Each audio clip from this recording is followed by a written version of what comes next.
But now they're accused of targeting the most vulnerable and impressionable of all consumers, children as young as 3. More and more products are being linked to popular children's toys, and not everyone is pleased by the trend, as Amanda Patterson reports. It's child's play, but who sets the rules? Once upon a time, the only limits were their imaginations. But today, many worry that giant corporations are using kids' toys as a subtle form of commercial manipulation. Don't fall down. Here they are with a toy that's actually got an advertisement on it. And foremost, it's a commercial above anything else. And it just seems a great shame that that's happened to them. Do you want to feed her this hamburger? Leading the charge is hamburger chain McDonald's. Happy Meal Girl comes with her very own burger, fries and drink. Wollongong University's Wendy Varney has been researching the effects of this type of advertising. Kids not only being faced with the ad, but she's playing out eating at McDonald's. She'll be saying to the girl, "Oh, we're at McDonald's now," and, you know, she'll be imagining a scene and socialising herself into a McDonald's. Do you have McHappy Meals when you go to McDonald's?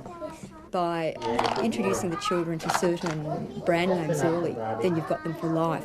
So the trick is to brainwash the kids as early as possible. I think they are. I think they're preying on children's innocence. I don't really think so. The children now are much more aware of the advertising content in things than even ever. at 4 or 5 years of age. Even at 4 or 5. Ian Anderson from the Australian Toy Association says it's simply clever marketing.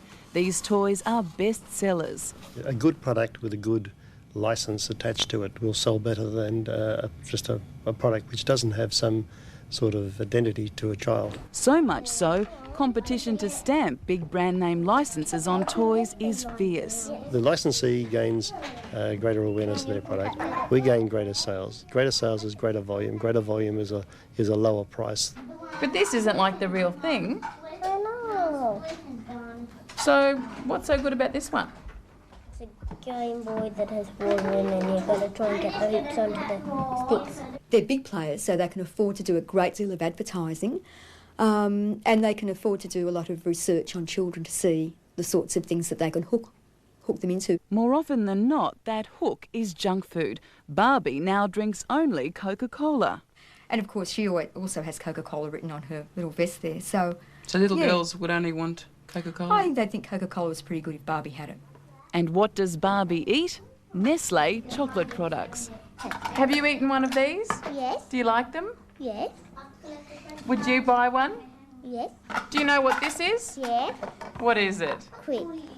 Quick? And what do you do with Quick? Put it in milk. So do you have Quick at home? And would you buy Quick at the shops? I would prefer to see children playing with things that are less specific, that didn't have something behind them where another company was gaining, something that's supplied to children because it's for their good, not because it's for the company's good. Margaret Charlton is a child psychologist. She says none of these toys stimulate children's imaginations. You really have the play dictated to you very closely. This doll is there to eat her hamburger and her chips. Nothing's left to your imagination. You just repeat this activity and there's really nothing you can do except bite this hamburger and make a noise with this drink. Then there's the hamburger chain's drive-through, a joint venture with toy car brand Hot Wheels. What play could the child do other than order McDonald's food? It's not so much a matter of it being a McDonald's, it's a matter of it's a destination point in his play area. Even if he stops at the McDonald's drive-through window and orders? Yeah, that's just playing out something which is normal everyday life for many kids. You make money, the licensees make money, but do the children learn anything from these toys? Sure, but if you want to buy toys for teaching children things or for fun, which is it? If you want to buy things for teaching, you buy educational products which are directed that way.